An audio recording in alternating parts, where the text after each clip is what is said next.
São Carlos, que faleceu há 437 anos, em 1584, que continua a inspirar a nossa igreja diocesana, a nossa catedral, a nossa cidade. Durante o tríduo de preparação, os 3 dias de preparação para esta festa, foi abordada a questão da santidade, da cruz, da Eucaristia. Mas eu gostaria de aprofundar 3 pontos importantes para nós. Para a nossa vida pessoal, para a sua vida pessoal, familiar, para a nossa vida comunitária, para a nossa vida como sociedade. Primeiro ponto, a santidade ela passa por uma reflexão madura. Não é possível de maneira cristã viver a experiência do Evangelho sem a gente refletir sobre as decisões que nós devemos tomar. Decidir é se definir, decidir é se refinar nas nossas escolhas. Podemos ir um pouquinho mais além. Nós somos o que são as nossas escolhas. E aí, é um erro pretendermos ser discípulos de Jesus sem parar para refletir sobre as exigências concretas daquilo que o Senhor nos pede. Jesus nunca pensou em seguidores inconscientes, cheios de medo, presunçosos. Pelo contrário, hoje aquelas 2 imagens do Evangelho, as imagens desta parábola, a primeira, que ninguém se põe a construir uma torre sem refletir como deve agir para conseguir acabá-la. Seria um fracasso começar a construir e não conseguir levar a termo aquela obra iniciada. Por que se expor ao fracasso? Por que se expor à frustração? Por que se expor ao ridículo? O Evangelho vai dizer assim: nós devemos construir a nossa vida num projeto ambicioso, capaz de transformar a nossa existência. Mas para isso, nós vamos enfrentar os obstáculos. E diante dos obstáculos, como esse que nós passamos, estamos quase terminando, da pandemia, é necessário sempre 3 coisas que eu pediria que vocês falassem em voz bem alta. Repita: lucidez. Lucidez. Responsabilidade. Responsabilidade. Decisão. Decisão. Lucidez, responsabilidade e decisão. Sem essas 3 coisas, nós não conseguimos. Mas para que isso aconteça, nós temos que, como os 2 personagens da parábola, aquele que também estava lá, indo para a guerra, sabendo que ninguém enfrenta de maneira inconsciente um adversário que vem atacá-lo com um exército muito mais poderoso, sem refletir como que vai combater para que seja vitorioso. É necessário sentar, é necessário refletir sobre as exigências, os riscos e as forças com que podem contar para levar a cabo o seu empreendimento. De acordo com Jesus, entre os seus seguidores, sempre vai necessitar de meditação, de debate, de reflexão. Queridas autoridades aqui presentes, a você, querido paroquiano, a você, devoto de São Carlos, àqueles que aqui se achegam para rezar nesse dia, não tome decisões precipitadas. Se abra ao diálogo. Procure, como diz estes 2 da parábola, procure sentar, procure refletir. Do contrário, qualquer projeto, até mesmo os projetos cristãos, ficarão inacabados. Permita-me ir um pouquinho mais além e dizer: não é isso que o Papa Francisco está instigando a nossa igreja nesse sínodo que já foi aberto, que será em 2023, mas que nós estamos aqui já fazendo em nossas dioceses um sínodo sobre sinodalidade. E sinodalidade significa, repita com o bispo, caminhar juntos. Caminhar juntos. O Papa está dizendo, é uma ocasião oportuna para o encontro, para a escuta e para a reflexão. Uma igreja da escuta. Escutar os irmãos e irmãs sobre as esperanças e as crises de fé nas diversas áreas do mundo, nas diversas áreas e urgências da renovação da vida pastoral. Escutar, fazer uma pausa nos ritmos da vida, controlar as nossas ânsias pastorais para saber escutar. Sentar para escutar. Este é um caminho que o Papa está propondo para a nossa igreja. Esse também deve ser sempre um caminho do diálogo para a nossa cidade, em todas as instâncias. Saber dialogar e escutar. Sentar para pensar, para ouvir, para refletir. Como juntos podemos fazer, concretizar as forças e construir as forças do reino de Deus em nosso meio. Nosso padroeiro, arcebispo de Milão, durante uma grande peste, que vocês já sabem, onde resultou cerca de 60 mil pessoas fragilizadas e mortas, no momento histórico em que os governantes abandonaram a cidade de Milão, o cardeal entra na cidade para organizar a assistência, a caridade, para estar ali, na fragilidade daquela cidade, na sua fragilidade, e também doando os seus bens para que as pessoas pudessem ter vida.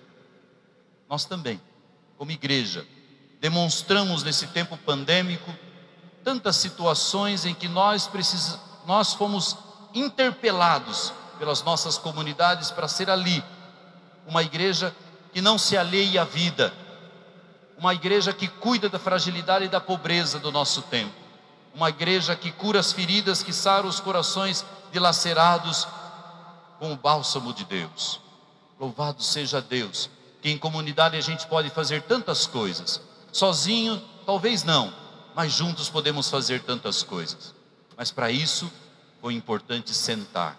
Para isso é sempre importante tomar decisões, mas primeiro refletir o que podemos fazer juntos. Para isso, a nossa igreja entra nesse processo sinodal da igreja da escuta, de conseguir se escutar uns aos outros, nos escutar e escutar o que a sociedade tem também a nos dizer. A santidade passa por um segundo ponto. Repita com o bispo: trabalhai para a vossa salvação. Trabalhar para a vossa salvação. A nossa vida é um grande canteiro de obras do Senhor. E nós somos chamados a arregaçar as mangas e trabalhar. Somos chamados a usar o material da qualidade da nossa construção. E aí diz a primeira leitura da carta aos Filipenses: fazendo tudo sem reclamar, sem murmurar, guardando e conservando com firmeza a palavra da vida, vivendo na obediência ao Senhor. São dicas que o próprio São Paulo está dando à comunidade de Filipos. Se somos apenas pessoas sensatas, ponderadas, respeitadas, cumpridores da lei, que pagamos os nossos impostos, que somos bons cristãos, isso é o mínimo. Isso é o mínimo. Não é preciso ser cristão para fazer essas coisas. Não. Que coisa é necessária para ser cristão? É preciso fazer um gesto que, na sua extravagância, na sua ruptura, assinale a diferença de Cristo.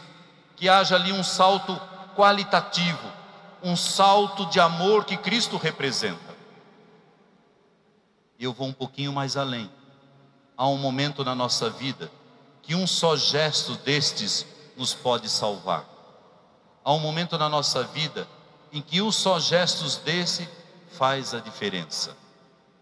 Eu lhe aconselho: guarda na tua alma um lugar para o hóspede que não esperas.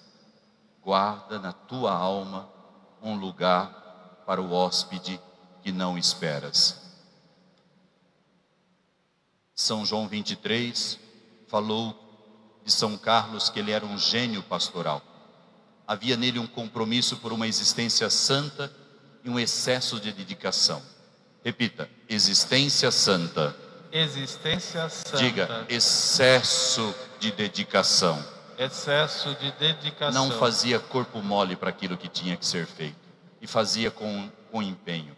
Fazia com dedicação, com trabalho, e com humildade. Diga, humildade. Humildade. E a santidade também passa por aquilo que está no Evangelho para terminar a nossa meditação. Passa por carregar a cruz.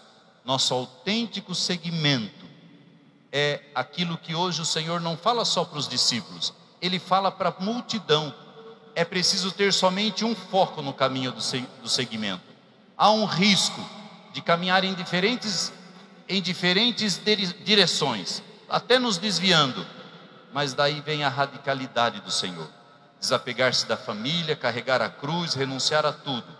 Essas três expressões querem nos dizer uma única coisa, não só para aqueles que se sentem chamados, mas para todos nós que estamos no caminho, sabendo que Ele é o nosso Senhor e Mestre. Uma única coisa, repita com o bispo: disponibilidade total. Disponibilidade total. Disponibilidade total ao seguimento. Estamos bem cientes do lugar que o crucificado ocupou na vida de São Carlos.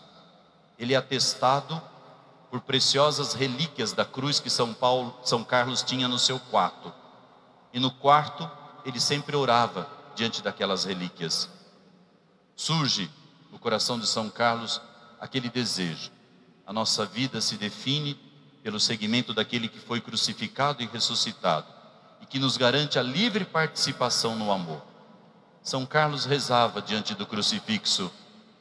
Eu gostaria que vocês olhassem para esse crucifixo agora que está aqui, para essa cruz grande que está aqui, sobre a minha cabeça. E ele rezava assim: o que me atrai a ti, Senhor, és tu. Tu só, cravado na cruz, com o teu corpo dilacerado entre as agonias da morte. E o teu amor tanto se apoderou do meu coração, que mesmo que não houvesse o paraíso, eu te amaria assim mesmo. Como a cruz de São Carlos, que tanto acreditou, nós também descemos com Jesus até a cruz da humanidade. Diz Dom João Sobrinho, um teólogo, que nós não podemos crer no crucificado de um modo coerente se nós não estamos dispostos a fazer descer da cruz aqueles que estão pendurados nela. E você conhece uma pessoa que está pendurada na cruz. Você conhece uma pessoa que está sofrendo muito.